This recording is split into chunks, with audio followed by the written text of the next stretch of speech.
Alrighty YouTube, welcome to the post-match craziness. Welcome to the craziness that will be, no doubt, a few weeks of everyone talking about Devon Larratt's performance against Michael Todd. I'm here in France, just if you can see snow on the mountain in the background, just up there, a little bit of snow. Anyway, it's nice and chilly, but this walk is going to keep me going. Now, I've already filmed the breakdown episode of the match, the big match, Michael Todd, Devon Larratt. It's rendering right now, but because it's a big file and I want to get it right for you guys, it's going to take couple of hours. So that match will be up on my YouTube channel with my technical breakdown of that performance, which, let's face it, was one of the most historic performances in the history of the sport. Devon Larratt has just thrown a spanner in the works for who's number one in the world, and it's also thrown a spanner in the works for is he the greatest of all time in terms of physical performance. So this video, I wanted to share with you guys my thoughts on what does this mean now for Devon Larratt. Where does he go from here? What are the consequences of that performance on a global scale? So, all right, where do we start? Let's face it, that performance from Devon Larratt was the most dominant arm wrestling display the world has ever seen against Michael Todd. No opponent of Michael Todd has ever been able to defeat him so significantly. Not Andrei Pushka, not Dmitry Trubin, not John Brzenk. No one has been able to do that to Michael Todd. What Devon Larratt did was fundamentally in a level of strength that was just so far above Michael Todd that Michael Todd actually conceded 2 rounds. He actually pinned himself twice. And for me, the most historic moment and significant achievement was round 4, where Devon Larratt actually held onto the King's move outside of the straps and was able to contain it and pin it. Those things, making Michael Todd pin himself and pinning him outside of the straps, they're near impossible tasks for elite arm wrestlers even, and Devon Larratt today did that. So Devon Larratt, as he came into this match, a lot of us, myself included, we were all wondering, where does Devon Larratt sit? Where does Fat Devon register on the scale of Devon Larratts that have been out there in the past? Where does that register for strength? And now we know it's very clearly the strongest ever, Devon Larratt.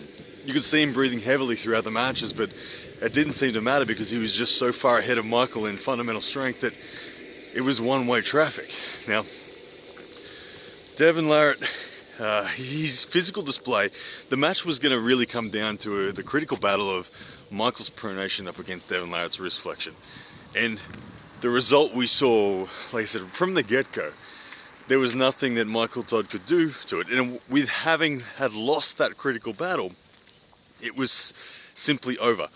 Devon Larratt had him beaten on every single fundamental, and therefore Michael could not even access his King's move. He simply couldn't. And Devon Larratt let Michael tee off on a number of times, attempting to press, and he caught it every time and turned it back to a victory. Now, the big question for me on this is, who's now number 1 in the world? Historically, or prior to the match, we were all saying Levon or Michael, and opinions were fairly split. Right now, with what Devon just did to Michael, it's my opinion that Devon Larratt's actually the number 1 in the world. I think he's bigger, better, stronger, and more technical than Levon Saginashvili. Of course, I have a lot of respect for Levon, and I think that the match needs to happen, and no one should yet be called number 1 in the world. I don't think Devon's number 1 in the world. I don't think Levon's number 1 in the world. One of them is, but we don't know which one yet, and we have to find out. So Igor Mazurenko, the pressure's now returned squarely back to him. Now, of course, Levon is going to be facing Dave Chafee later on this year. Okay, that's cool. Dave may win that match, but if he doesn't, if Levon wins that match, we must, for the good of the sport, see Devon Larratt v. Levon Saginashvili. That match, historically, I would have been heavily on the side of Levon. Hopefully I don't get run over. I would have heavily been on the side of Levon. Devon, however, with the power that he brought to today's match, has displayed that, in my opinion, enough power to not only stop, but ultimately defeat Levon.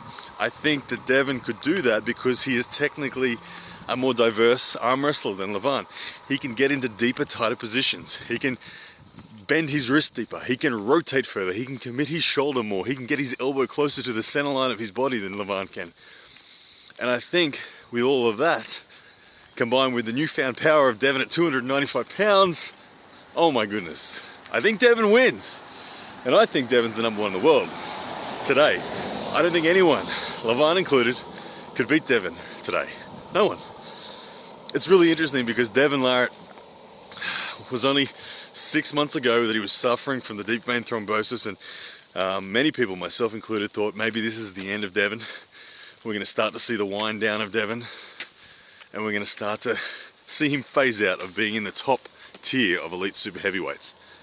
But today clearly changes all of that. Devon used fundamental arm wrestling. We saw nothing of a king's move from Devon. It was all classic fundamental arm wrestling, hook, top roll, press. And he showed that he's an absolute chapter, maybe 2 chapters ahead of Michael Todd, who self-declared at the end of the match and going into the match that he was in the best form he's ever been. And I believe him on that. Now, to the people saying that this match was faked, and to the people saying that Devon Larratt, that Michael Todd, was conceding the match and wasn't trying. Okay, here's what I read into it. Okay, first things first, I know both of these men very well, and I give you my word, they expressed nothing of the sort in the lead-up that would make me think or suggest that such a fix was on. Simply not true. Both men, too much on the line. Michael is a legacy guy. Michael wanted to win. Michael wanted Levan. Michael wanted a lot. There's no way Michael would have conceded. The reason why Michael looked, in my opinion, so sheepish in that match was simply because he could feel how far he was behind Devon. The thing about arm wrestling is when you grip someone who is simply fundamentally stronger than you in all respects, you just know. You feel it straight away. You know there's no door. You know there's no avenue, no lane, no opportunity for you to change the outcome of this match. And Michael felt that. He acknowledged that. And hence, he just couldn't do anything. And when you're in that position, there's no point in firing up and trying to manufacture emotions to overcome that, because you end up looking silly. Michael Todd gripped the strongest Devon Larratt that's ever been today, and he felt a strength level that he could not obtain, and he knew that it was done. And that's why Michael Todd, very graciously in my opinion, conceded the match early in his mannerisms, his body language, and you saw the same from Rebecca, Michael's wife. There was no fight in them because they just acknowledged superior power on the day. Now, Devon Larratt, truly, the question of, is Devon Larratt the GOAT now? First things first, John Brezen's the GOAT. John Brezen was the best in his weight category, spanning almost 5 decades. Had he have pulled the top 8 95 kilo last year, had the event have gone ahead and he won, he would have officially been the number 1 in the world for his weight category spanning 5 decades. John's impact in the sport cannot be equaled. It can, but it won't. Unless someone goes 5 decades, it won't. Now, there's a different question that I think perhaps today I do agree with. And I think that perhaps Devon Larratt, today's version of Devon Larratt, may well be the strongest arm wrestler in the history of arm wrestling. I don't know that anyone is as strong as what we just saw. And that's a pretty cool thing. I think the degree of dominance that he put down today on Michael was so amazing that, yeah, I think this version of Devon beats everyone in the past, including John, including Saplenkov, including Lapkis, including Pushkar, including all of them, and even Levan. That's my opinion. But hey, I'm not actually certain of the Levan thing. I feel like I'm pretty certain, but I'm not certain. So again, this all comes back to Igor Mazurenko. Devon Larratt is a free agent right now. Levan Saganishvili is obviously committed to top 8, and that's happening this year, supposedly. Regardless of if the top 8's happening, I hope Igor and he's going to get a lot of pressure now. He's going to get a lot of pressure.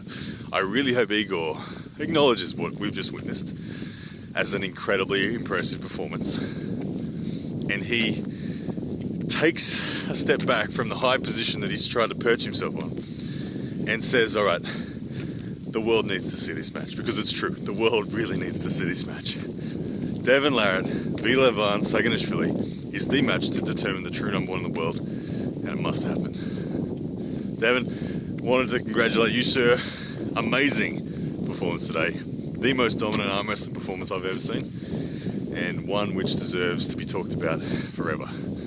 Alright guys, hope you enjoyed that. Like I said, the breakdown is coming in the match. My technical analysis of the match won't be far away. Hope you guys are well, and yeah, I'll see you soon.